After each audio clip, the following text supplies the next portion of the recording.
Hello and welcome to another episode of the LifeSprings International Podcast. LifeSprings is a global network whose mission is to connect, encourage, and prepare women worldwide to impact their communities with the love of Jesus.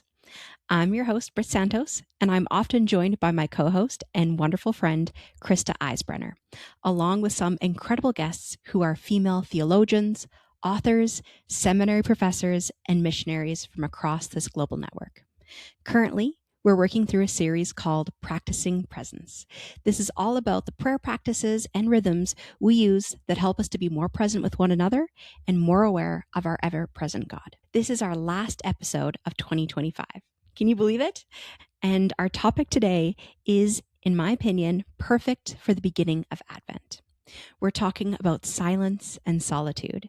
And despite how it sounds, yes, this is incredibly important for our ability to be with one another in community. We will talk a little bit about the different ways that this can look, but I'm going to jump a bit here to the end and offer you a challenge to take away at the end of the episode. Even if it's just in these weeks leading up to Advent, I challenge you to find 1 or 2 breaks in your day to be still and sit in silence and solitude. Advent is, after all, an invitation to practice waiting with anticipation for the Messiah, remembering how the world waited for his first coming at his birth. For many, Christmas gets busy and loud and all too flashy and demanding. In his book, Celebration of Discipline, author Richard Foster states that the fruit of solitude is increased sensitivity and compassion for others, and that the purpose of solitude and silence is not to run away from people, but to be recentered and return with a renewed capacity to love and serve them. Hopefully you can see the connection here between practicing this discipline and preparing our hearts for the season of Advent. One more thing I want to say here before we get into our episode.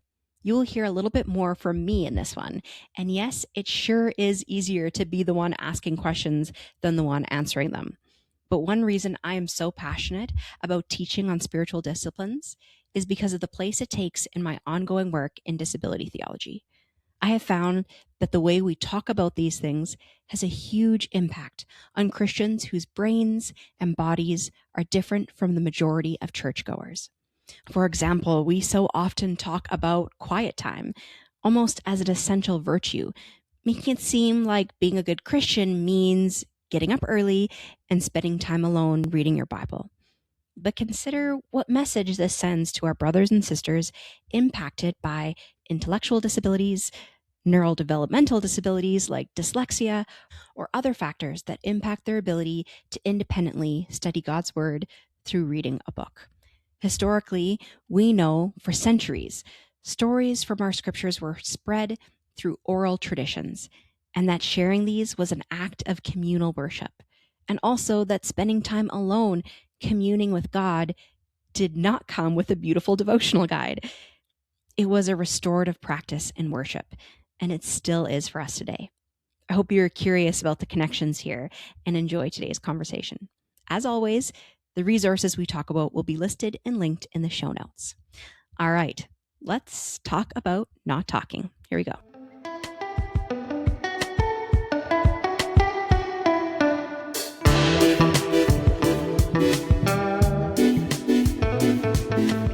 Hello, everyone. It's just us two today, but we are excited because we have a lot to say. And we are coming up to a year of doing this now, which is very exciting. We are going to talk a little bit about something we've already discussed, which is examine. And one of the ways that we do that is with a year-end examine. So this feels like a really good time to do that. But before we touch on that, what are we talking about today? Our topic for today is silence and solitude. Now, this might be something that people are like, really? Why do we need to talk about this? Brittany, why are we including silence and solitude in this series? Yeah, it's a bit funny, isn't it? We are going to talk about silence and solitude. That feels a little bit funny. So, as we've been talking about practicing presence and this idea that it's not just about how we can be present with one another, but do a little bit better job of noticing the presence of God.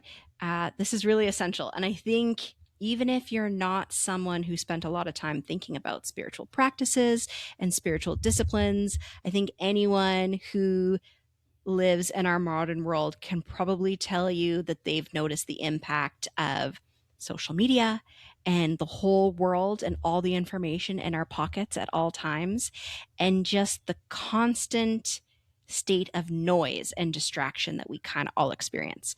So again, even if spiritual disciplines and all this stuff is kind of new, I think a lot of people will really relate to the idea of how do we intentionally find quiet spaces in our life and in our days, and understanding the impact of that, not just in our relationships with others, but in ourselves and in our relationship with God. So I think I'm really excited about this one. I think it's an incredibly important topic. Yeah, and talking about it in December because, we are in the season of Advent, Mm-hmm. which is the arrival or the coming, and Mm-hmm. it is a time of waiting and longing, but Yeah. that is not the reality of most of us in December.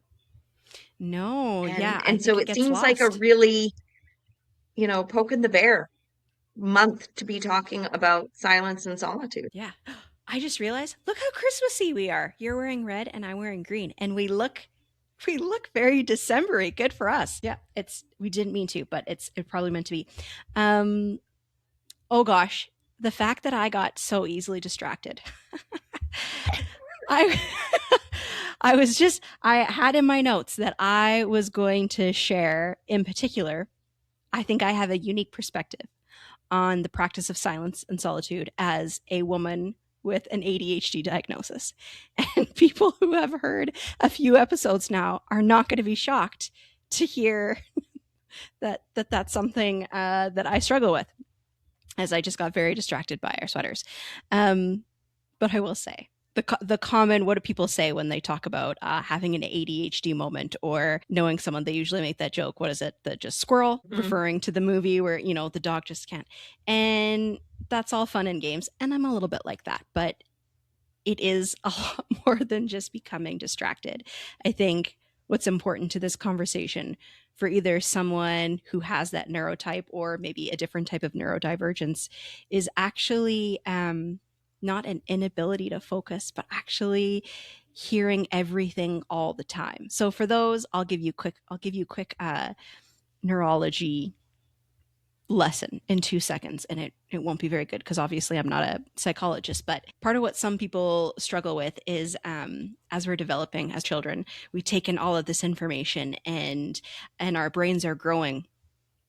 And what's supposed to happen, or what typically happens, is like a tree, your brain starts pruning the information that you don't need. But in people with ADHD, autism, or some of these other neurodevelopmental disorders, your brain doesn't actually prune.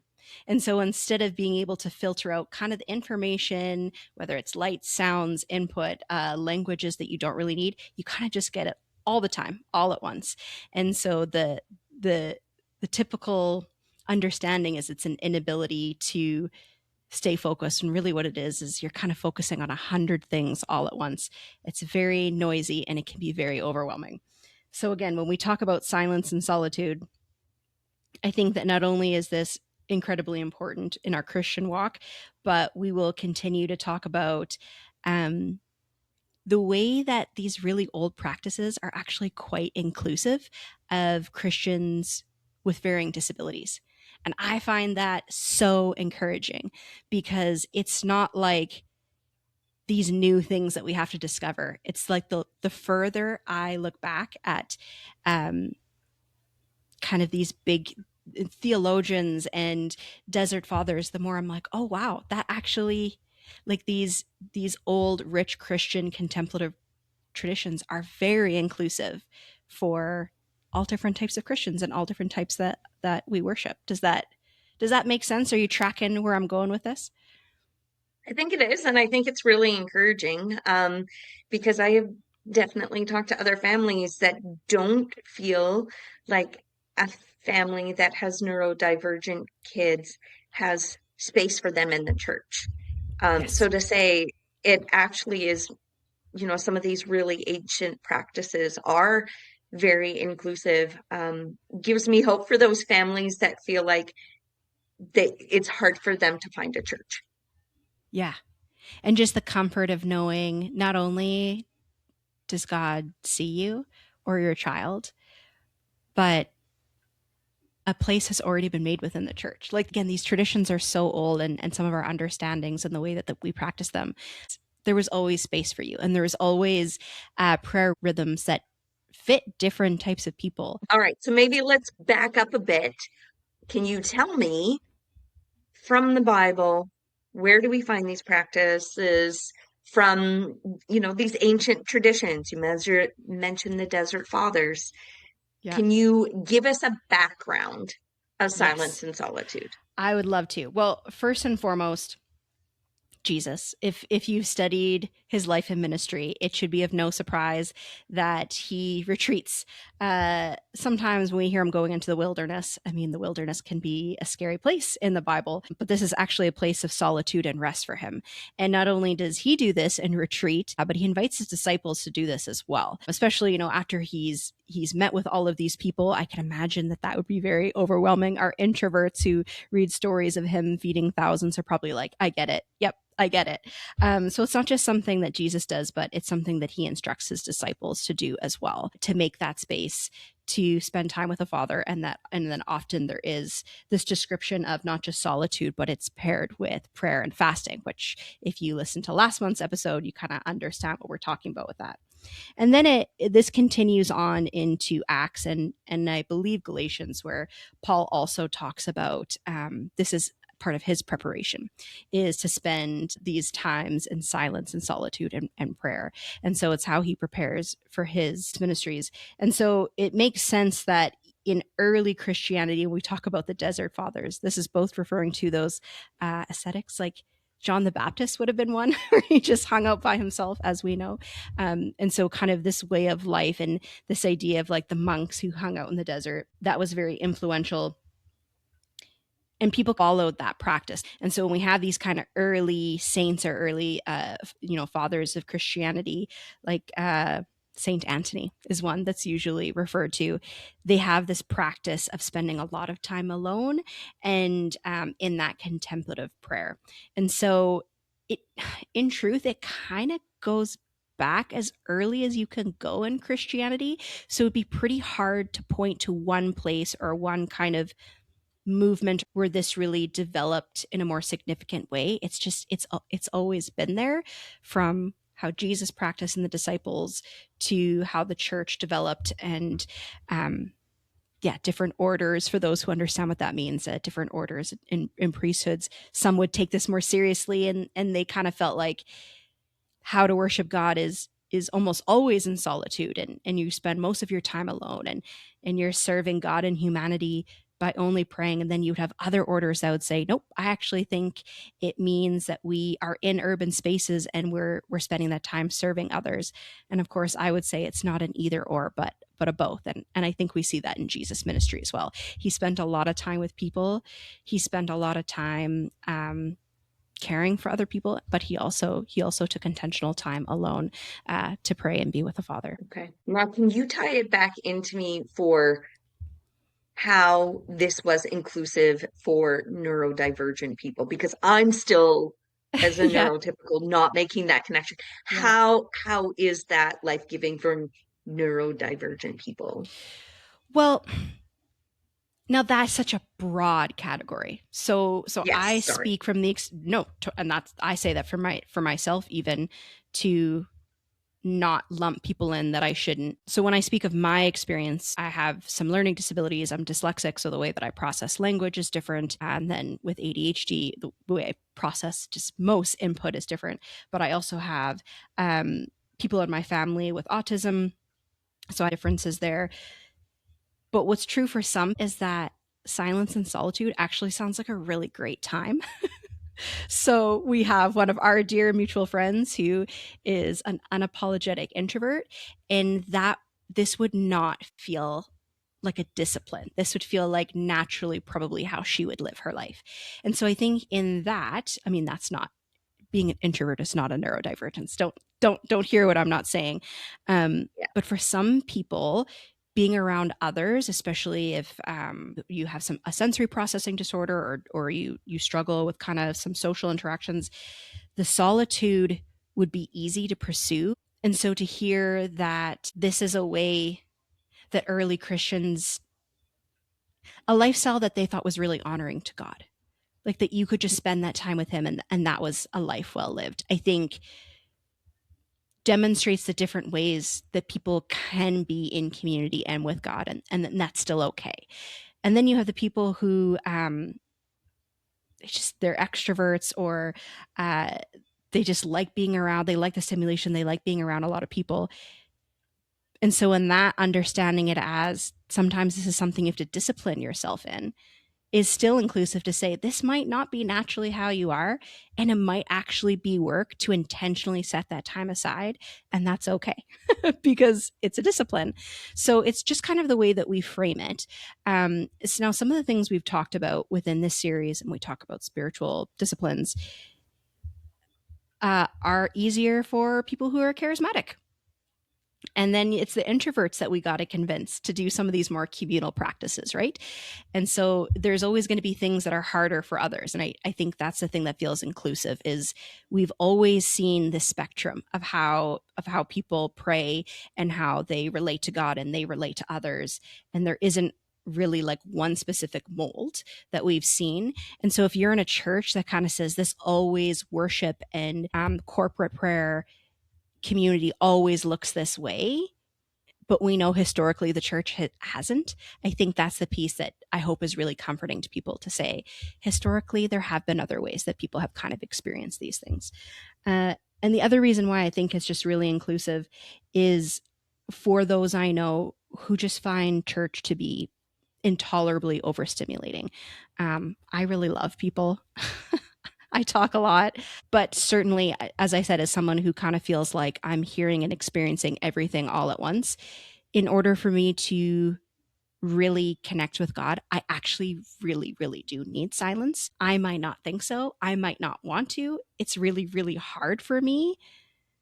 I'm like, how many minutes has it been? And I know how much I need it. And so having these practices and even having some of the education around it and understanding the history of it has prompted me to pursue it. And then I get to see in myself how rich it is. So it's both just the historical understanding as well as the way we practice. Does that make sense? Or did I just say a lot of things? I think it makes sense. Just that there's room for both. There is the room for the people and the activity and the noise, and that can be a beautiful part of Christian community. But another part is sitting quietly, Yeah. sitting contemplatively, and that we can meet God in both spaces. Yep. Yes. You are more concise as usual, Christa. I'm so glad I have you. That version for So people glad who I maybe have you fast too, forward. Brittany. So good. Can you give us some examples of what silence and solitude looks like in our lives today? Because we are Yeah, not desert monks. We are we're not part not. of certain religious orders. I Nope. mean, I suppose I am, Well, but you are. Yeah. Yeah. what does that look like in our day-to-day lives? Yeah. So again, historically, this was quite a bit more seclusion. And it also came with an expectation of a simplicity in lifestyle, too, right? So we already saw, like in scripture, often this is paired with fasting, but it's also like when I spoke about kind of briefly St. Anthony as one, is because when he did it, he also sold all his family assets and lived very modestly. And so that's often paired with it. I'm not suggesting that we have to, but uh, ultimately we put silence and solitude, and even to an extent when people talk about stillness, in the category of a discipline of abstinence. So similar to fasting, or similar to people who intentionally go in a season where they say, I'm going to live in a minimalistic way. So it's different versions of that, depending on how noisy your life is where I'm trying to get to. So if you are someone who you live in an acreage, maybe in a farming community, you kind of come in once a week to do your grocery shopping, and you're not at my house where there's constant TV and music playing, I think it looks different. But for a lot of us in our world today, and I think Christy would understand that we have kids, there's people coming and going, there's children that have to get to different events, even 15 minutes in a closet of complete silence, I think could feel really radical. So yeah, I would just start by saying the how in all of this depends on you and depends what you're used to, because it is a discipline. If you are used to constant noise, yeah, if you're sitting on a bus, you're looking at your phone. If you're sitting in a doctor's office, you're listening to music. If you're like me, you're driving, you're listening to a podcast. If you got to the point in your life where you have almost no moments where you were unplugged from any input, this might be tough. And it might look like 20 minutes at the end of the day where, again, you go somewhere quiet, you're alone, and you just sit in stillness. And the objective is really for nothing to happen. Like, don't squeeze your eyes and go, okay, I'm going to hear God and it's going to be nothing. Like, I don't want to compare it to a new age mystic version of meditation that talks about emptying yourself, because I think it's the opposite. I think you're filling yourself with God. So you could meditate on a word, but I would really challenge people to just be completely silent and still. And particularly if you are not used to that. I think the speed in which the thoughts will come rushing to you and the things that you don't want to feel and the questions you don't want to ask, so you distract yourself throughout your day, I bet you will be surprised with how quickly those things come. And then in that case, the discipline isn't how long can I just sit quietly, because for a lot of people, they're like, that sounds delightful. The discipline becomes, how long can I be alone with myself and feel these feelings? Because if you're going through some hard things, we do such a good job, right, of distracting ourselves. I'm going to stay busy. I'm going to go over here. I'm going to see this person. Maybe we're talking to friends, anything but being alone with God in our grief and our suffering and our questions. Yeah. Is that a good starting place? I think that's good. My step 2 in it, so find a quiet place where you are completely alone. I think you could bring a journal, because there might be some things that would come up that you want to discuss with a friend later, but just give yourself permission to just sit with it. And I think the second step of that is to draw attention back to yourself, as opposed to just kind of like, okay, I'm not going to expect anything, but to then draw attention back and just notice how you're feeling. Is the quiet anxiety inducing? Why? Do you feel like, I actually feel really calm right now. I actually really needed this. Okay, that's something to notice. Is it, like I said, for some people, again, I think about those in my life who have varying disabilities. And so I think this is actually really important to say. Some people live in quite a bit of isolation. And it's not intentional. It's because they can't get out. Maybe physically, they just, they're housebound. They're not able to get out. For some people, maybe I believe it's called agoraphobia. They have a fear of leaving the house. And so they live in such isolation. And so when we uplift this idea of like how good it must be to sit in silence and be alone, in that is that understanding that for some people, they need less time alone. And so the noticing might be, I don't want to be alone anymore. I'm really lonely. I've spent a lot of time alone. I want to be with others, and that's okay too. Yeah. So what's the difference between loneliness and solitude? Oh, that's such a good question, because I deeply believe you can be in a room full of people and be so lonely, right? So I think solitude is intentional, and then at least in the way that I'm framing it, when it's positive, I think it's intentional and it's on your terms. So this is not, my disability makes it impossible for me to leave the house. This is, I'm choosing to spend this time with God, and for that to look in a way that allows me to hear him and be in his presence. And then isolation and loneliness, I think, is when you feel like no one sees you, Mm-hmm. which is so hard because we worship a God who does see us. And so I would want to point that person towards a spiritual director or a pastor to ask what makes you feel like you are outside of God's presence, that he doesn't see you, or what in your life has led you to feel like the people around you don't see you or make you feel like you're not part of that community. Because they have to go together. Which is, I started the podcast by saying it's so funny. We're going to talk about silence.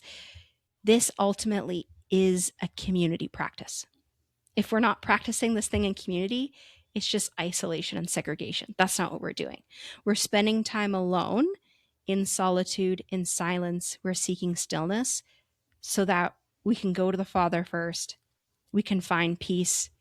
We can regulate ourselves and then enter back into community with our full selves so that we can be there for each other. It's not to create more distance in our community. So spending time in silence and solitude is a community builder. I think so. Yeah, Is that I what I'm do. hearing you say? Yep. Yep. Yeah, I mean, I think about I have a busy day at work. I've had some tough conversations.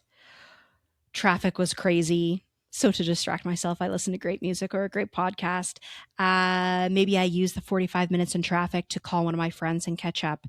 And I actually, probably knowing me, didn't stop to eat or take a break. And I walk in the door and I'm completely frazzled. And my youngest runs up to give me a hug and wants to tell me about his fish and about his day. And I'm just like, oh, just give me a second. Like I'm not available to him because I'm so empty. Like I always tell my kids, we compare it to a bowl full of marbles.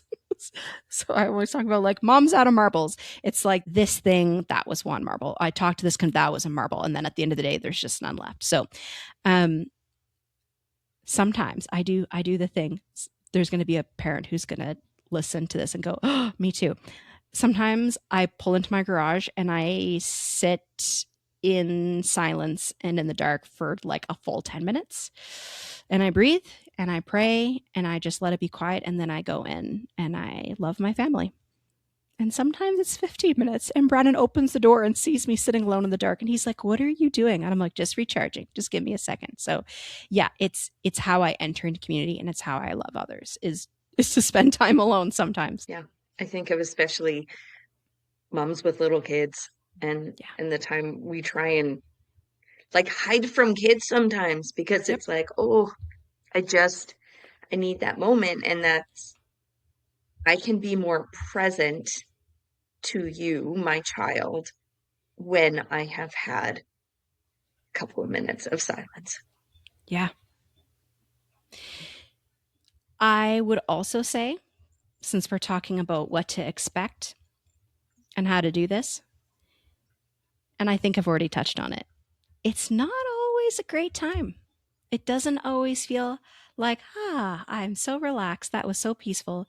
As I said, if there's some stuff that you haven't confronted, some things you'd rather not think about, some conversations you don't really want to have with God, when you sit alone and you allow yourself to really face those things, it could be very tough. And I would say for those who know that they're distracting themselves, I would say to prepare for it. I think this is one of my Dallas Willard quotes. He says, we only survive solitude if we cling to Christ. And this is from Spirit of Disciplines, which is different than Celebration of Disciplines, which is the Richard Foster one. But I always get the two confused because they sound very similar. There can be really painful things that come up in that time. And the longer you sit in it, the harder it can be. I know sometimes people who are working with counselors, they'll say before you begin therapy, like, make sure you have supports around you. Because sometimes when you think about and talk about hard things, it can get worse. And so I think I've known people who have tried to incorporate some spiritual practices into their life, thinking they're really hanging on by a thread, and this is going to make everything calm and easy. And then they're like, I just spent the whole time crying. And I'm like, that's so valid. That does happen. It probably shows me that you actually really needed that. And so again, the community piece of this is whether it was half an hour, whether it was a 2-day silent retreat, that you would have people afterwards that you could go to and pray about and say, this is what God showed me in that time. And now maybe I do need help processing it. So you gotta have the community to support it. So you just talked about a silent retreat. Do you want to speak to that? Have you ever done one of those? What can you recommend to people that maybe have heard of them but have never been on one? Yeah. So like most things, some I think I've said this before. I have the how hard can it be gene. And it's what made me think I could start a podcast. Probably the first time I did a silent retreat, I went from having never even walked my dog without music playing to doing 2 days. And it was the worst. I felt really ashamed because I felt like everybody else must just be so much more spiritual than me. And yeah, they're all desert monks, and I don't even know what I'm doing. And I remember saying to someone, without trying to tell on myself for how out of place I felt, like, what are you doing with your time? And he was like, I read the Bible, and then I sit and I take a nap and I walk in the woods and I just notice how beautiful the trees are. And I was like, oh man, I don't know if I could do this, but it is a discipline. Again, if you are used to constant stimulation, it is a bit strange at first and you get used to it. So I think the best case of a silent retreat is when you go somewhere where you're hosted, and if you can, and someone takes care of all the details, like you just show up at 5 o'clock and dinner's ready for you. So you really can just be alone and kind of focus on that, and people know what it is, so they won't talk to you because they want to respect that. But it has also looked like doing a staff or team retreat, and we're going to spend some time together and we're going to pray for each other, and then we're going to spend from noon till 7 alone in silence, and then we're going to come back together and we're going to pray about it and we're going to talk about what happened. And for some people, they say, I noticed I was so tired. Like, I don't know if people have you've ever gone through something where you're really busy and it's just go go go, or maybe it's a crisis and you were good, and then the minute it stopped or things got better, suddenly you got really sick. It's like that inertia, like your body just knows, like, oh, okay, I can rest now. So they're like, oh, I just slept. And other people would say, I started praying about this thing, and that's when they're like, I just cried. Like, I didn't even know where that was coming from. And yeah, for me, because of who I am and the way my brain is, I'm usually like, I have 20 things that I want to do, and this prayer and this lectio and this and this and this. And then it kind of ends up just being what it needs to be. It might be a quiet walk, it might be a specific prayer that I'm going through, but it looks different depending on the season that I'm in and what I'm needing from God. Can you tell me though, Christa, what this looks like in the context of Life Springs? In the past, we have had some days called soul care days, Yes. and they were really beautiful. Some of you that have been around Life Springs for a while remember when we did this in Grenoble. I'm going to say over a decade ago for sure. And Janice Gutierrez wrote up some stuff for us to use, just kind of as prompts for those that needed those prompts throughout the day. And then you could just go off and gave each other the space to do that, and then came together at the end of the day to talk about that together. Something that I think Life Springs is really good at is examine prayer. Mm-hmm. And so, for those of you that are unfamiliar with examine, it is a form of listening prayer, and it is examining something. And so, an examine prayer can be done at the end of your day, and just going, okay, God, um, walk me through my day. What do I need to hear from you? And this is not you telling God your thoughts about what happened throughout the Mm-hmm. day. It is being still, being quiet, and waiting for God to tell you about the day. A way that Life Springs is really intentional about this is in our meetings. We always have an examine at the end of the meeting And so that gives space to go, okay, we've done a lot of talking because it's been a meeting. Let's have God have the last word. Or if there's anything that God wants to say to us before we close this meeting. And so we will turn off our mics, turn off our screens, and give like 3 minutes to listen, listen to what God has to say in silence in our meetings. Um, and sometimes we'll do that in the middle of a meeting when we're making a big decision and there's just one subject where there's been a lot of discussion on it. And we will say, okay, let's do an examine on this. And in the middle of our meeting, we turn off the mics, we turn off the screens, and we take 3 to 5 minutes in silence in our meetings to hear from God. One of the things that Life Springs has been doing annually for a number of years now is a year-end examine. So this recording is going to be published in December. And for those of you in the Life Springs community, we have a document that will help you walk through listening to God about your year. Yeah. What was this year like for you? What were some of the highlights? What were some of the struggles? Where did you feel the presence of God?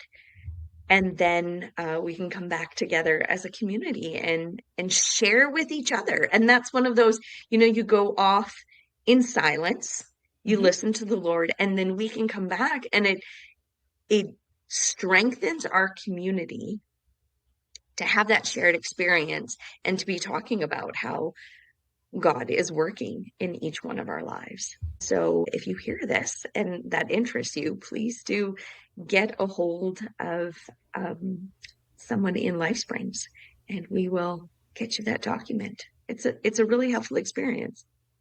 Yeah. And with it, you're going to want to carve out some time to be alone. But it would also be really cool to do with a group. So spend some time each alone and then come together and kind of talk about where was God in this past year. I think that is a far more fruitful exercise than the New Year's resolution. I feel like I always talk about this come end of December, early January, instead of looking at, oh gosh, what did I not do that I probably should have, and goals for this year, to say, like, where was God in this past year? And just to spend time remembering the ways that he's been faithful, which of course is also very biblical. And this is why I reference this at the beginning of our episode, is we are now almost exactly a year since we started, and my brain, always wanting to jump to the next 10 things and to be excited about the next 10 things, wants to jump ahead to what are we going to do in 2026 and what ways could we grow. What we really should do is talk about what we have done and where we have been and what has been the impact of this on our community. What do you think? What are your thoughts? Doesn't have to be long on a year of the Life Springs podcast. I've heard some really encouraging things. So if anyone has some feedback that they would like to give us, positive or negative, of how we can be doing better, or things that you think we should discuss, that would be great. But I've been encouraged by it. I've been encouraged by the people that we have talked to. I love the different people that we've been able to bring on and interview. And just the way that this, once again, we see as a community building activity. It's you and I doing a lot of the recording of this, but I really see it as an opportunity to build community. Agreed. And every episode that we've had, I always think I know exactly. I try and put some thought into it to give us some structure about where the conversation's going to go. But something always comes up that surprises me, which I share honestly about in the episode, where I'll go, oh, wow, that was really challenging. I hadn't thought about it that way. So just with what we're talking about now, it is so good having a resource like this, podcasts, audiobooks. In truth, for me, reading can sometimes be challenging, especially if I'm tired. But for my friends and family who are impacted more significantly by dyslexia, reading is a significant challenge. And again, this goes back to that comment about the way that we talk about disciplines and practices in the Christian faith can sometimes sound like some people are excluded. And so if really the way that you hear and process and are able to meditate on the Word of God is through an audio Bible, do it. Do it, do it, do it. Listen, you can listen to the Bible in a year. You can listen to it twice in the year, just in the time that you're going to spend on the way to work. So that's really easy. But again, back to these conversations, sometimes I'll listen back to the podcast because I'm like, oh, I need to hear that again. What that person said was really important. And then I spend time alone and give myself some time to sit in silence. Especially, I think if you're someone who listens like on the way to work, I'm like, that was huge. That felt like it confronted something. I'm going to spend some time alone. So that's, again, that piece of how do we connect the two in the community is to give yourself that time to process it without the next episode queuing up, without the next thing, because it just keeps coming up at us, right? So I think that's an important connection with how we do this in community and how we pursue this. And I think it's something to continue to think about as we look at what we're doing with this podcast, is how are we elevating both for people not to just listen to what we think about things, but for them to challenge themselves. Yeah? Does that make sense? Yeah. Because as I reflect on it, is everything we've talked about, it feels so incredibly annoyingly insufficient. Like we talk about like 0.1% of what we should have said. And I'm always like, I should have said this. I should have talked about this. Sometimes I slip it in like I did right now in this conversation about, I just want to say really quickly for those who are isolated, for those who are housebound, but we could have a whole episode about that. So after every recording, I'm left feeling like, oh, actually, that's the worst part of me spending time alone in silence, as I start ruminating on all the stupid things that I said. I'm like, why did I say that?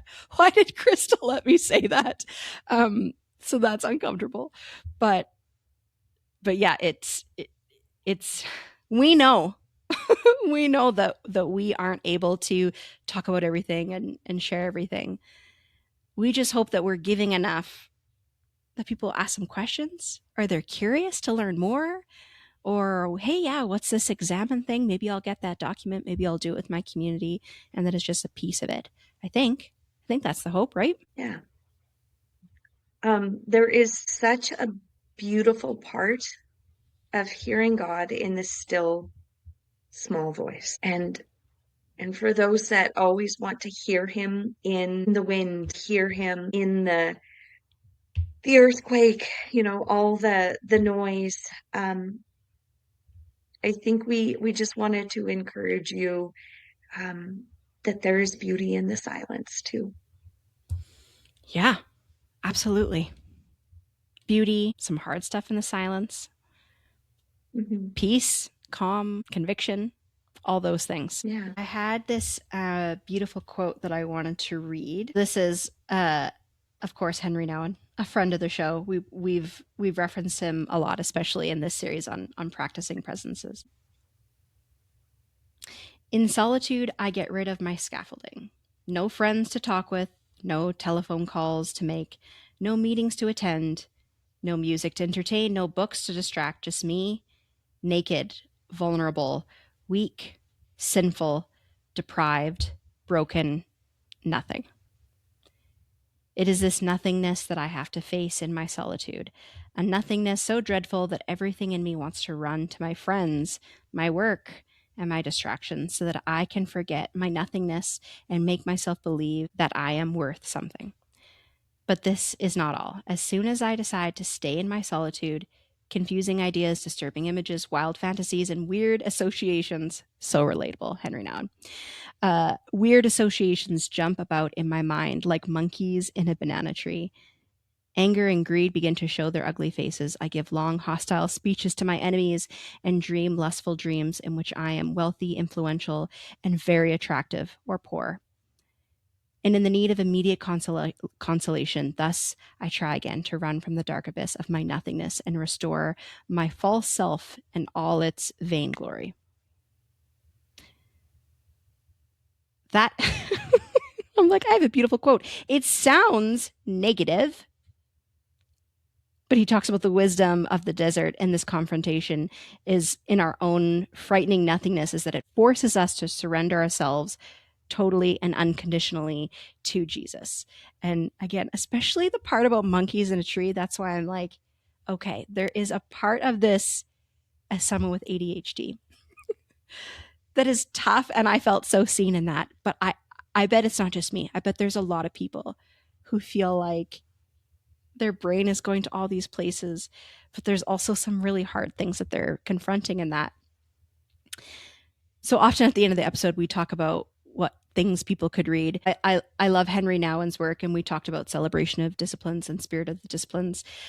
So I would turn to those if people kind of have some more questions about what does this look like, or even just to kind of get that sense of, oh, wow, this is what this is like for other people too, what they experience in their silence. Do you have any resource recommendations, Christa? The ones that you had said, and also Sacred Rhythms by Yes. Ruth Haley Barton. Yep.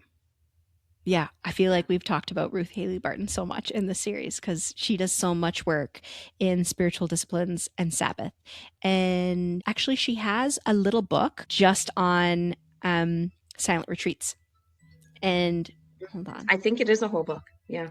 yeah, but it's little. It's an easy read, and she talks about the why, and she talks about some of those scriptural examples, and she gives some other really practical advice on how to do this, including how to come out of it. So I don't need to spoil the whole book, but she talks about the space in between, going from that silence and the stillness and the peace back into the world, and how like that can be, there could be a little bit of whiplash. So just even, if people say, when you're coming out of a fast, don't go have a huge meal. It's very similar. So if you wanted a really good breakdown of how to do this and even some prayer structure in it, I would recommend you check out her books. Absolutely. Yeah. Is there anything else we need to talk about on this, our last episode of 2025? Just that it's been a lot of fun with its challenges to be recording this podcast. But thank you to all the people that listen and are a part of this community. Yeah, we've had such incredible guests. I feel so privileged. Like I said, I've learned so much from people that I've had to then take it and go, oh, now I need to sit with that for a little bit. It's such good challenges. And we are excited for next year. Mm-hmm. We have one more in the series, Rule of Life, which I'm excited for because this is something that John Mark Comer talks a lot about this. Ruth Haley Barton talks a lot about this. And like what we've talked about today, it can look so different. And I think there's a version of it that is so inclusive to people who feel like they don't quite fit into the church. So excited for that. If anyone has any questions about some of these resources we've talked about, please reach out. And as Christa said, let us know what you think, or even ideas of what other future episodes you would be excited about as far as us talking about. Thanks everybody who kind of stayed with us this year. This has been so fun. Thanks, everyone. Bye.